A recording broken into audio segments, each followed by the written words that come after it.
လူတွေကမကြိုက်လို့ဆုံးပြတဲ့ကလေးလို့ပဲပြောတာနော်ဝါကလေးလို့ပြောမှာမဟုတ်တစ်ပင်ကလေးလို့ပြောမှာမဟုတ်ဆုံးပြတဲ့ကလေးก่อนเนี่ยก่อนที่ตั้งหอยหมดกันอ๋อต้องคูณมาตั้งหอยก่อนตอนเมื่อเราไอ้กินดอกกับอย่างนี้นั่นนั่นไม่คูณมาคูณมาเพื่อนนั่นไอ้จะเป็นอะไรပြောစရာမလိုအဖေဆိုတာလူတိုင်းကသူ့ဖေသူ့မေရှိတဲ့ပြောစရာမလိုไม่အဲ့ဒါကပြောတတ်လားမပြောတတ်ဘူးအားလုံးကပြောစရာလိုလားဘလုံးအားလုံးမသိဘူးလားဒီလေအဖေရှိတယ်အမေရှိတယ်နော်အဲ့လိုနဲ့ကျမတို့ကဖန်ဆင်းရှင်ရှိတယ်နော်လောက်တဲ့လူမရှိဘူးဆိုဒီစပွဲကြီးဖြစ်မလားဒီအင်ဂျီဆောက်တဲ့လူမရှိစအင်ဖြစ်မလားမဖြစ်ဘူးအဲ့ဒါအရာအားလုံးလောက်မှဖြစ်တာနားလည်လားဒါဆိုကျမတို့ကလည်းလောက်တဲ့လူမရှိဘူးလားရှိတယ်နားလေဘုံလုံးနားလေတာပဲဘာမှမတက်တဲ့လူရှိပါကျ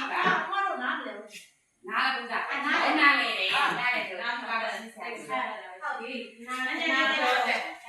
လေမှာဖတ်မောစကပြန်မောဝိပြန်မောဒီလိုဒီလေအဲ့လိုပြန်ကြည့်ပါနားပဲပြန်ပြောတော့နားလေဟုတ်ပြီဒီမှာကျမတို့လှုပ်ထားတယ်ကျမပိုင်နော်ကျမပိုင်လား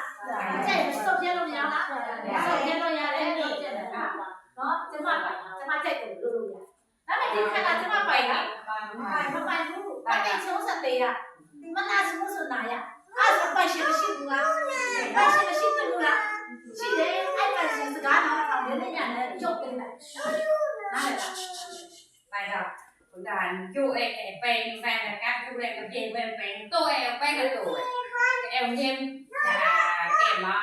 ကဲပါတယ်တဲ့ဒီဘုရားတဲ့ဒီဘုရားတဲ့ဟုတ်လားကျမတို့ကဘယ်ကိုကိုဖြာအဲ့ဒါအဲ့ဖန်ဆင်းရှင်ကဘယ်လိုလဲဆိုထာဝရဖယားသခင်လို့ဖယားလေအဲ့ကဖယားသခင်